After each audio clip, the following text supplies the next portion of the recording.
नमस्कार दोस्तों, मेरा नाम राजेश बब्बर है और मेरे सहयोगी एस्ट्रो कुलवंशी, हम दोनों मिलकर ये चैनल रन करते हैं। तो आज ये सेकंड पार्ट बनाने जा रहा हूं। अगर आपकी कुंडली में ग्रह नीच राशि में है तो और इसमें क्या फैक्टर्स होते हैं, कैसे इसको आपको डिकोड करना है। कभी कभी आप देखेंगे बहुत सी कुंडलियां आपके पास ऐसी आएंगी जिसमें एक नीच राशि में ग्रह है, उनकी महादशा अगर चल रही है तो पर्सन को बहुत अच्छा रिजल्ट मिलता है। तो इसमें किसी भी तरह से चौंकने वाली बात नहीं है, क्योंकि इसमें कुछ रूल्स होते हैं जो फर्स्ट वीडियो में मैंने आपको बताए थे।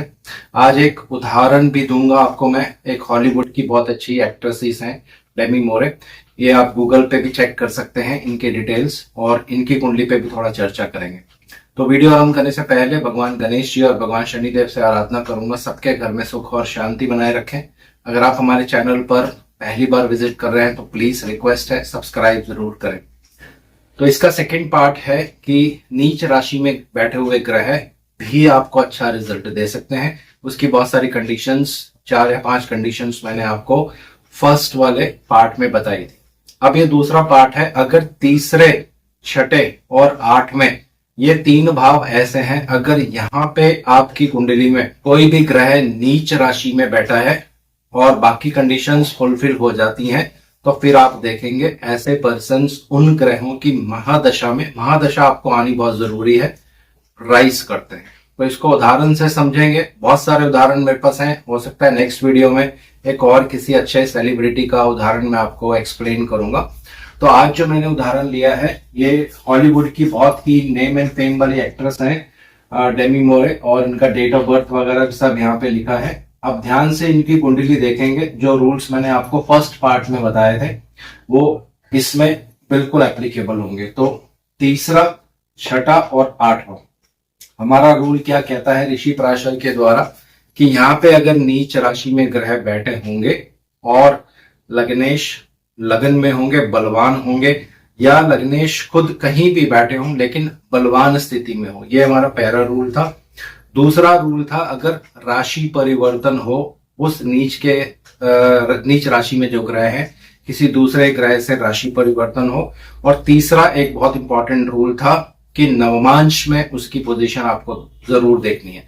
तो देखिए यहाँ पे 1 या 2 रूल्स लग रहे हैं और कैसे उसी टाइम पीरियड में इन्होंने जीवन में बहुत तरक्की किया।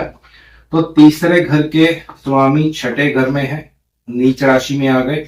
छठे घर के स्वामी उनके घर में आ गए, यानी दोनों में राशि परिवर्तन हो गया है दोस्तों। तो राशि परिवर्तन जो होता है किन भावों में हो रहा है ये मैंने पहले भी आपको बताया था, बहुत महत्वपूर्ण होता है।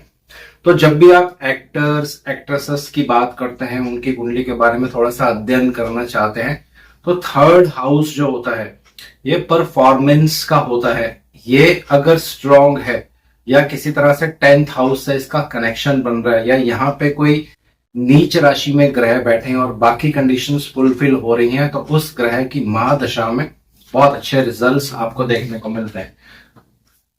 तो यहाँ पे देखिए ये रूल, हमारा पहला रूल एप्लीकेबल हो रहा है। तीसरे और छठे में राशि परिवर्तन है, तो दोनों ही मेलेफिक हाउसेस माने जाते हैं।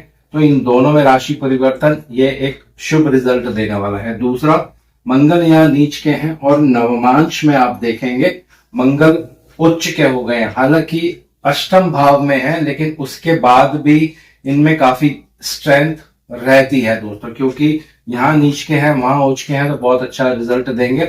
तो आप गूगल पे चेक कर सकते हैं, मैं स्क्रीनशॉट भी आपको शेयर करूंगा। 1980s में जब 1980 का समय चल रहा था, इनकी उस समय मंगल देव की महादशा आरंभ हुई थी दोस्तों। और जैसे ही मंगल देव की इनको महादशा आरंभ होती है, क्योंकि मंगल देव यहाँ पे एक राजयोग ग्रह की तरह बिहेव करने वाले हैं, राशि परिवर्तन भी है और यहाँ पे उच्च के भी हैं, तो उस पीरियड में इनको लाइफ में सक्सेस मिलना शुरू हो गया था। आप गूगल पे चेक करिए, पूरी डिटेल्स उसके बारे में आपको दिखेंगी। और लगभग 1995 के आसपास जब इनकी राहु की महादशा उस समय चल रही होगी और बहुत ज्यादा इनको नेम एंड फेम मिला, उस पीरियड में ये हाईली पेड एक्ट्रेस थी हॉलीवुड में। पूरी डिटेल्स मैंने यहाँ पे लिखी है, आप चाहे तो अपने आप भी कुंडली बना के चेक कर सकते हैं दोस्तों। तो कोई भी ग्रह अगर आपकी कुंडली में नीच राशि में है, तो जब तक आप दूसरे पैरामीटर्स चेक नहीं कर लेते हैं तो कृपा करके कोई भी प्रेडिक्शंस नहीं करिए। हो सकता है यही जो नीच राशि में ग्रह बैठा है ये आपको ऊंचाइयों तक लेके जा सकता है दोस्तों। वो यही विराम दे रहा हूँ, आशा करता हूँ सब कुशल मंगल होंगे। जो टेक्निक आपके साथ मैंने शेयर करी है, बहुत सारी कुंडलियां पे आप इसको चेक करिए और उसके बाद आप कमेंट्स में या मेरे को डायरेक्ट व्हाट्सअप या मेरे सहयोगी एस्ट्रो कुलवंत जी को भी व्हाट्सअप कर सकते हैं। तो आपकी कोई डाउट होगी तो उसको क्लियर करेंगे।